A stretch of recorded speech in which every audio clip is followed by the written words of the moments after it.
अस्सलाम वालेकुम नाज़रीन, आऊं या मोहम्मद उस्मान मल्ला सर्वेच न्यूज़ जे सभिनी ॾिसंदड़नि खे भलीकार बुलेटिन में शामिल कंदासीं हिन वक्त जी हिकु अहम ख़बर।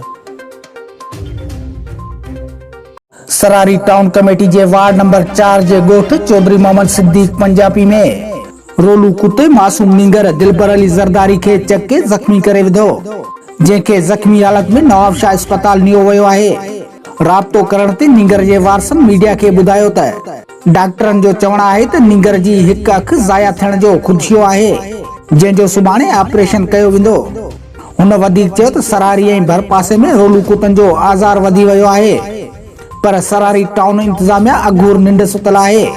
ज़िले इंतज़ामिया ऐं वस वारनि खां मुतालबो कयूं था त खुदारा इलाइक़े में कुता मार मुहिम शुरू करे मासूम ॿारनि जूं जानियूं ज़ाया थियण खां बचायूं वञनि।